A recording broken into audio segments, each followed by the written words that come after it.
Good evening. We'd like to welcome everyone tonight, all our new inductees, as well as very proud parents and family members and children and friends. We're glad that you took the time out to celebrate the academic success of your loved ones. So we hope this will be a night that's really special for them and special for you as well. We know they didn't get where they are without all kinds of support. And so we appreciate you taking your time out to come and celebrate with us these scholars.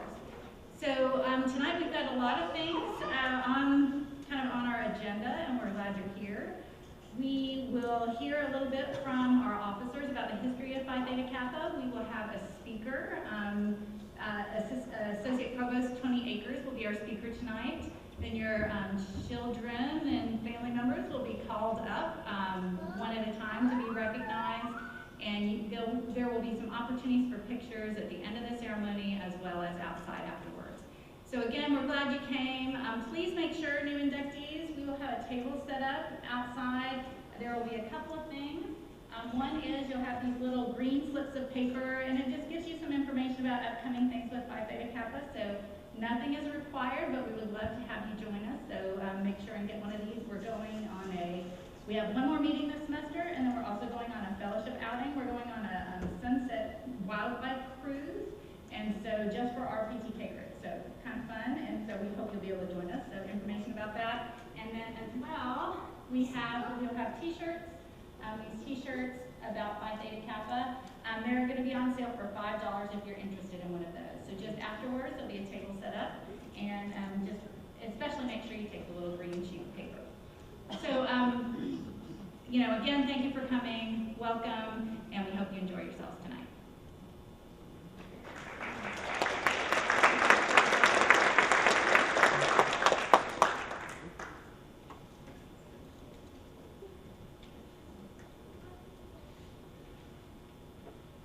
Brief history of Phi Theta Kappa.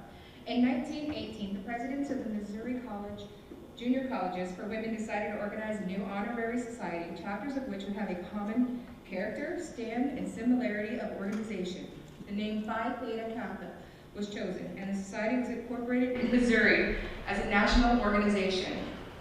For the first 6 years, Phi Theta Kappa confined its activity to women's junior colleges, but in 1924, through constitutional amendment, the field of activity was enlarged to cover all junior colleges. In 1926, Phi Theta Kappa expanded beyond the borders of Missouri and into the co-educational institutions. The American Association of Community Colleges recognized Phi Theta Kappa as the official honor society for two-year colleges in 1929. In the early years, Phi Theta Kappa membership was conferred to students at the time of graduation, and few programs and services were offered. The explosive growth of community colleges in the 1960s led the Phi Theta Kappa to expand its mission to reflect the nurturing philosophy of the institutions it served. Students were inducted as freshmen and study programs were offered. Today, Phi Theta Kappa is the largest honor society in American higher education, with more than 2.5 million members and 1,270 chapters located in all 50 states, the Marshall Islands, Palau, Micronesia, the British Virgin Islands, Canada, Germany, Peru, and the United Arab Emirates.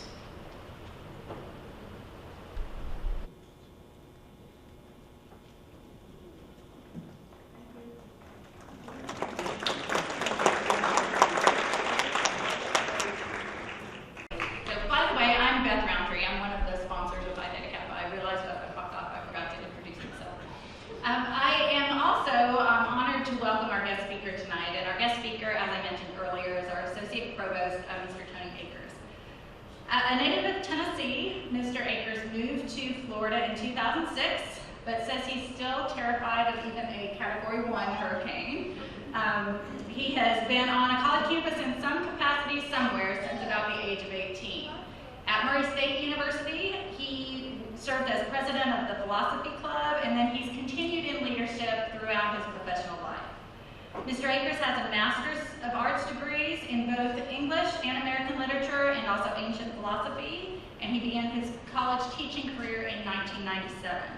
He has taught in Kentucky, Tennessee, and Florida, also serving as a guest lecturer in Eastern Europe and Matazalka and Budapest. working as a speechwriter for the president of the University of Tennessee, Knoxville. Here at Eastern Florida State College, he has previously served as associate professor and chair of the Communications and Foreign Language Department right here on the Cocoa campus, and he is the former vice chair of the Academic Affairs Council. Mr. Akers held the position of associate provost in Titusville from 2012 to 2015, and we were delighted to welcome him back this summer when he accepted the position of associate provost of the Cocoa campus. In addition to his professional accomplishments, Mr. Akers is an amateur musician, songwriter, and poet, as well as mechanic, handyman, and photographer. So please join me in welcoming Mr. Tony Akers.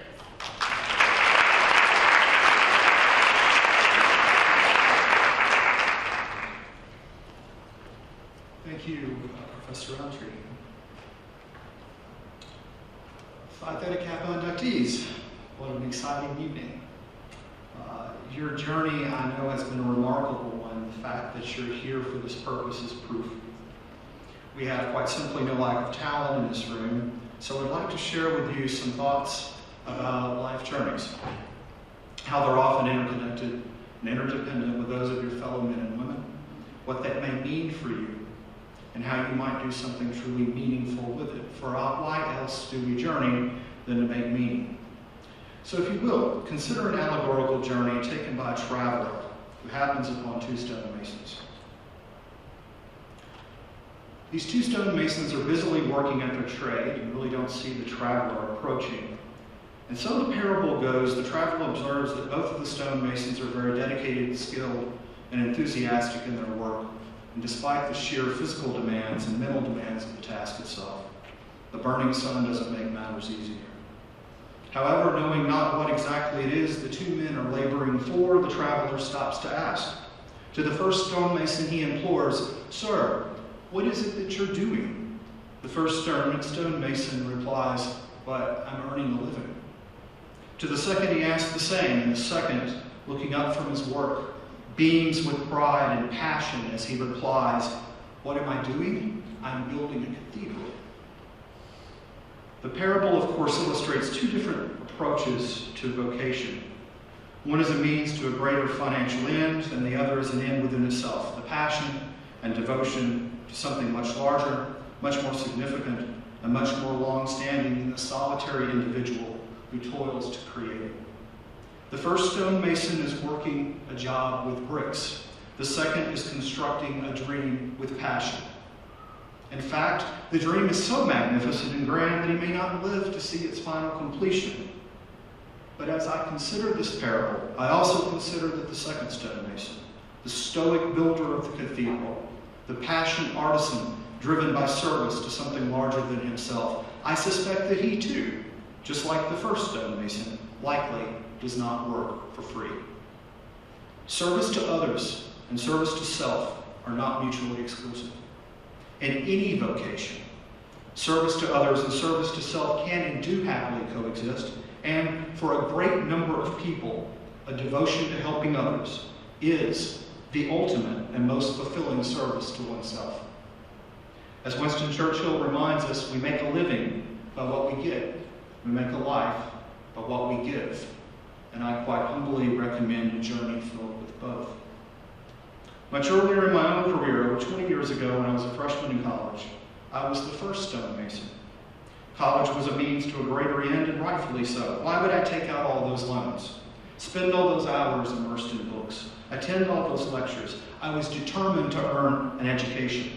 But here's the hitch. I had absolutely no idea what I wanted or needed to do with my life, but I wanted to become, quote unquote, successful. However, I had no idea what success meant for me. Now, I had a very good idea of what society was happy to define success for me, if I would accept it with no questions asked. But more about that in a moment. I had a knack for logic and language, so the study of law seemed a logical choice. My first major was business law.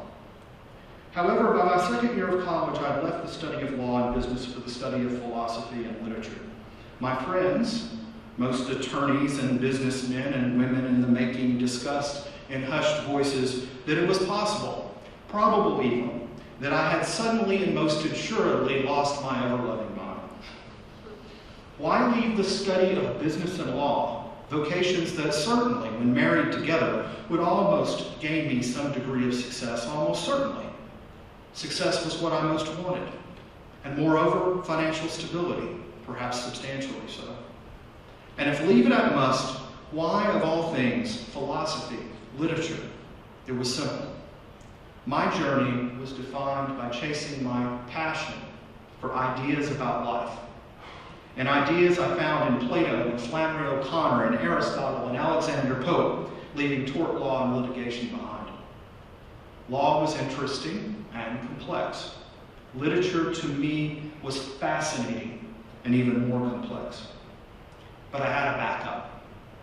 If I later turned back to law, the study of philosophy would afford me an excellent foundation on which to build that study of law. This was explained to me not only by trusted professors, but also my college's Career Center staff, and I believed both. But it took both to make me believe it enough, to take the chance, take the risk, face uncertainty, since, as Whitman reminded me in some evenings, the future is no more uncertain than the present. It was with that mindset that I continued on to earn my undergraduate degrees in English and philosophy. Later, during my first year of graduate school, I faced another dilemma that is hardly unique, especially among college students. I was flat out broke. My loans and scholarships would not get me through. My graduate advisor had one single option for me: teach a class as a teaching assistant. It was something that, to that point, I had never, ever considered. And frankly, the prospect didn't sound too good to me at the time. I was introverted, private, to and with myself. Why would I talk to people all day? All I had ever taught was piano, and that was to my little brother, who was good enough to feign interest until he couldn't bear it anymore. In truth, I was terrified at the thought of teaching. But I would do it, or else I would go a semester with tuition and rent paid, but nothing more. If I wanted to lose some weight, that was a sure way to do it. So quite ironically, it was this worldly need, coupled with taking of risk, facing uncertainty, trying something new, that dramatically changed my journey. It revealed to me my path forward, my path to growing into the second stonemason, the one with passion in his eyes and not just money in his pocket. As I quickly learned that first semester in the classroom, teaching was and is so satisfying because through my work I could and would change lives for the better. Much later, I realized this included my own. By the third week of my first semester teaching college, I was hooked. There is something uniquely gratifying in service, and higher education was my particular calling. There are countless others, some of which you may be counting right now. I entered college with the goal of leaving for something greater, but it was my students who taught me that the something greater was right there before me all the while. I have been teaching and learning from students in return in one setting or another ever since. Even now, as I serve in another role, one that in many ways seems so different, my duty to the students remains the same. Thankfully, when I was 19, I took a risk and I let my passions map my journey. That same journey that over 2 decades later leads me right here with you tonight. Some of you may be experiencing now the same uncertainty that I did then. Some of you may not yet know what it is that you really want to do. Many students do not.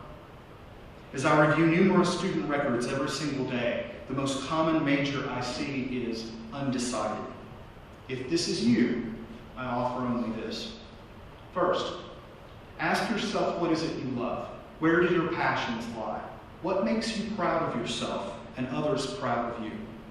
After all, we are all interconnected in some degree or another. In what ways, in what degrees, are your passions interdependent upon others? All vocation, work if you let it, affects someone somehow. Second, ask yourself what you can do well. Do these talents align with personal passions? Most often, the answer is a resounding yes. They are often one and the same. Third, ask if your passions will also provide a path for a vocation. As we considered a moment ago, even though the second stonemason works for something much more grand than the dollar, he still receives one. Are there vocations, jobs, if you see them that way, that align with what you love most, and what and where are they? Insofar as it matters to you, what do they pay? If you don't know, talk to people, ask questions, rely on experts in our Career Center, for example. Explore the possibilities. Arm yourself with facts. Fourth, once you identify something or a list of somethings, talk to people who are doing that thing or things, and if possible, do it yourself. Take a test drive. Here's how. Visit Building 12, the library right across the way. Visit the Service Learning Office and talk with our staff about what you love to do. They will help you go out and experience it, or at least something akin to it. It may look, feel, and even quite smell quite different than it did in the textbook that you were reading, sitting comfortably in class. By volunteering, you see a prospective vocation in application. And by volunteering, you make a difference in dual ways. You give and you get. It's a win-win. You walk away with a much more comprehensive understanding of your prospective field of study and later work. It may be exactly what you thought it was. It may be even more. But in practice, outside of that textbook, outside of that classroom, it may simply just not be for you. Now is the time to find out. Not later, once you have spent years in school and thousands of dollars to pin your career on that particular field of study. Take advantage of all the resources available to you here. Arm yourself with facts. Finally, if your major is undecided, or even if it isn't, still do this. And in my personal view, this is absolutely critical. Scholars, do not carelessly embrace the prevalent societal definition of success that is imposed upon us at every turn and in every imaginable way, that success must equal money. The more money, the more success, and vice versa. If you come to that determination on your own, free of the status quo, then it is real and it is meaningful for you. If you accept it wholesale because it is the status quo, it can do a great harm. You can become a bewildered traveler on someone else's journey. I remember a poster prominently displayed on the wall near the main entrance of the high school I attended in Tennessee. The poster displayed an enormous mansion, a house many times larger and more extravagant than the modest house my college-educated mother and stepfather had financed. So this mansion was in the background of the poster, flanked by a massive garage in the foreground. The garage was bursting at the seams with lavish exotic cars. Superimposed over the top of all of this was this prominent caption. Some of you may know this poster.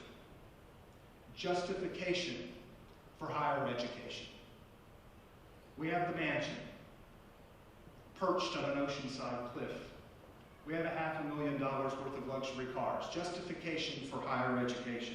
Now, if a mansion and all these cars justified higher education, and since we're speaking the language of money and speaking only for myself, I didn't buy it then and I don't buy it now.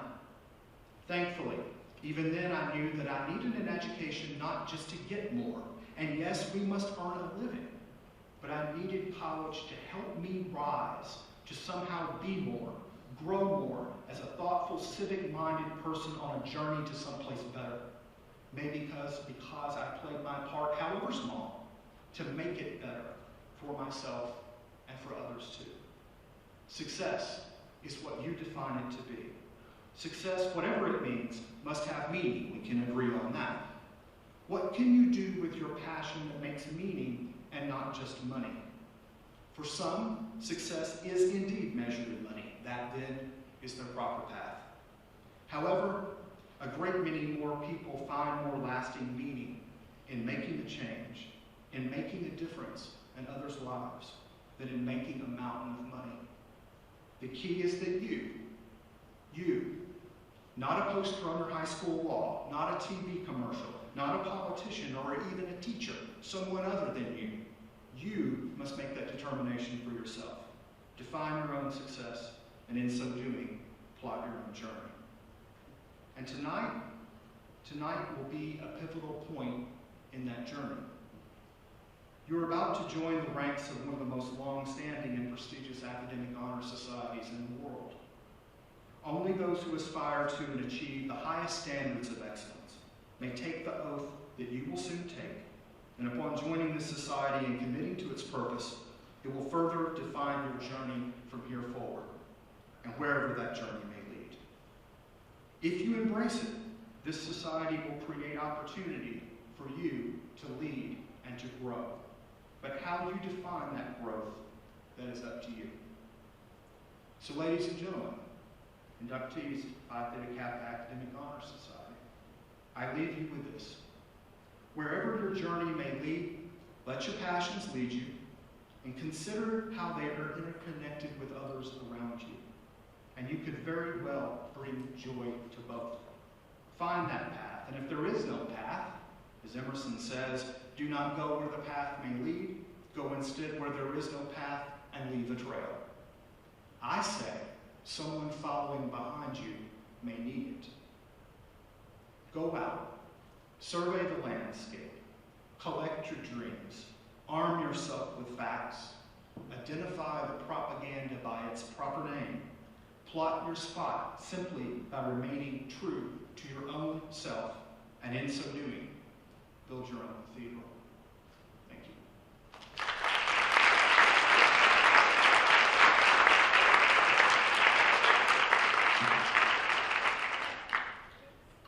Now I'd like to introduce Ben Gordon, Vice President of Public Relations.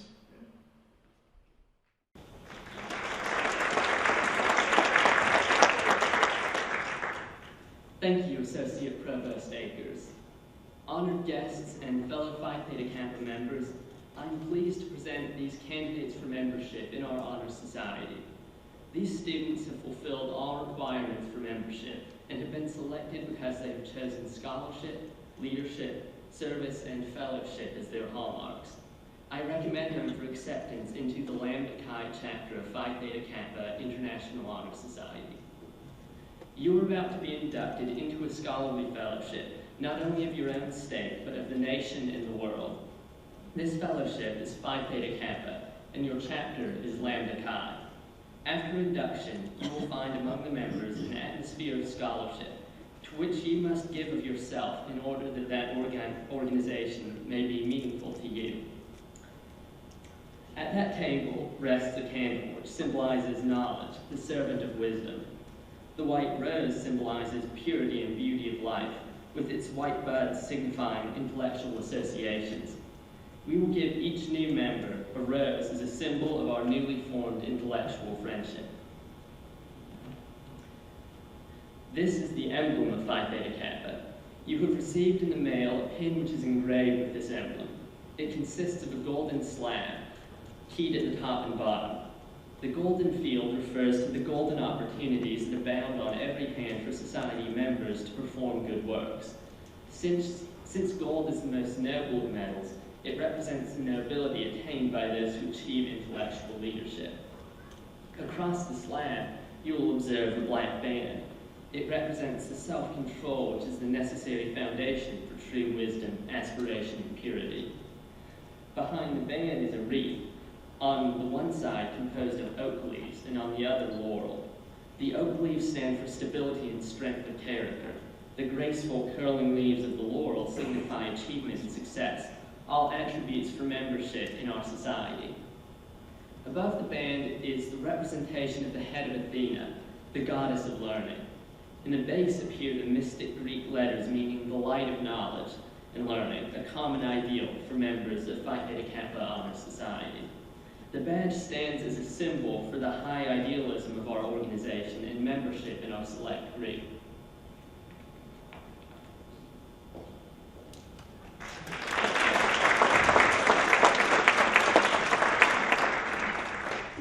I will now call you individually to come on stage to be formally recognized. please come up on your right. After all of you come up, you're going to receive a rose and an oath card, and we will take your picture. Your chapter vice president, Sherry Furman, formally induct you. So, where's he come?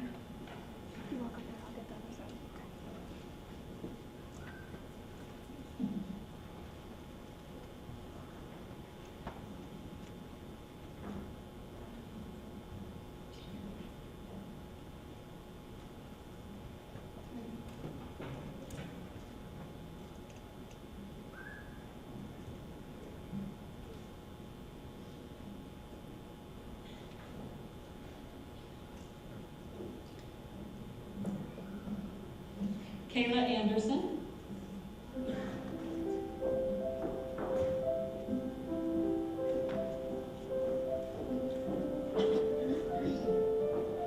Andrew Bramwell. Kathleen Canlon.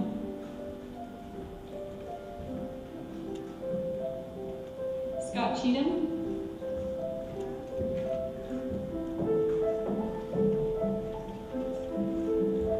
Daniela Delico.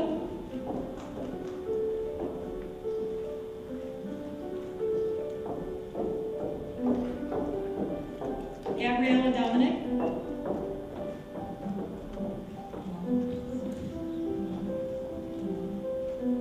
Celeste Alam.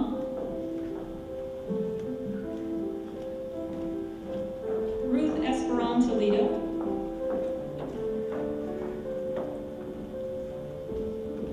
Angela Herron. Tiffany Hewitson.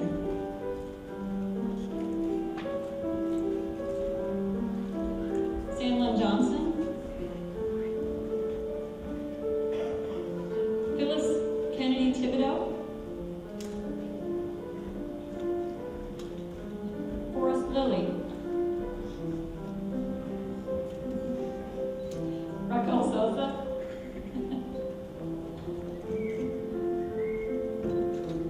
Erin McCarthy.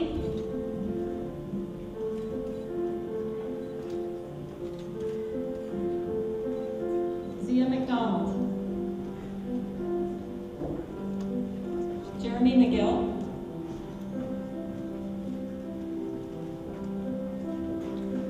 Matthew McLaughlin.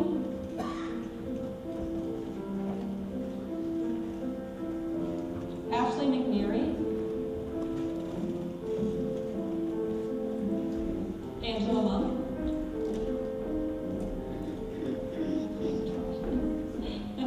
Michelle Ortiz Boydie.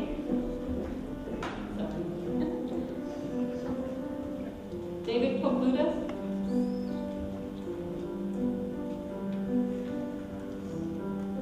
Christopher Robin.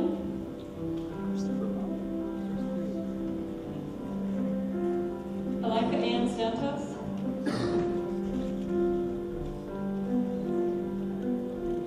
Michael Schumers. Victoria Shira.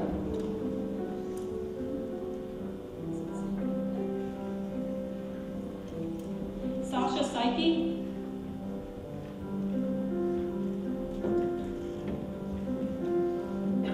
Denise Ventura.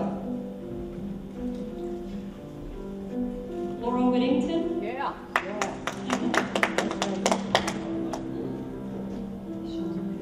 Shimon Williams.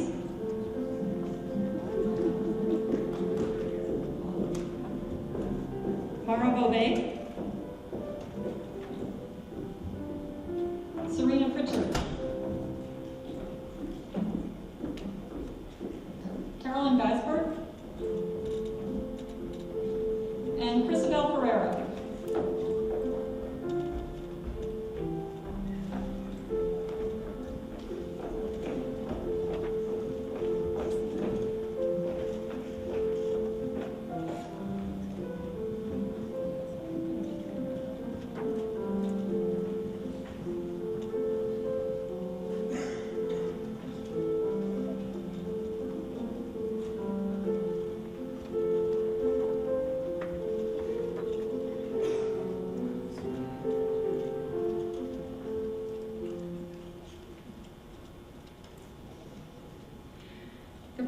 of this organization is to foster a spirit of devotion to study, to scholarly ideas among its members, and to principles embodied in the Greek letters which stand for wisdom, aspiration, and purity.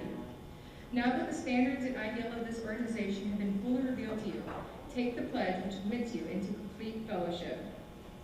Inductees, please stand and repeat after me. I state your name.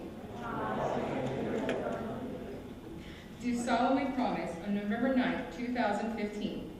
Do solemnly promise on this 9th day of November 2015. To uphold the standards of Phi Theta Kappa. To uphold the standards of Phi Theta Kappa. And to make this object and aim foremost in my mind. And to make this object and aim foremost in my mind. And I do solemnly pledge allegiance to my fellow members. And I do solemnly pledge allegiance to my fellow members. And promise to aid them. And promise to aid them. In all worthy endeavors. In all worthy endeavors. It is my pleasure to welcome you into the Phi Theta Kappa Honor Society and the lively fellowship of scholars it affords. I salute your accomplishment. I charge you to always explore truth and to dedicate yourselves to the cultivation of the well-reasoned life, a prelude to service and honor. New members, as you have heard remarks from the chapter vice president, you must give of yourself to receive the most benefit from Phi Theta Kappa. In this society, you have an opportunity to improve your campus and your community. Please work together with these officers. Now, at this point, we'd like to invite you guys to come up on stage for a group photo. If you want to come up and form two lines.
No.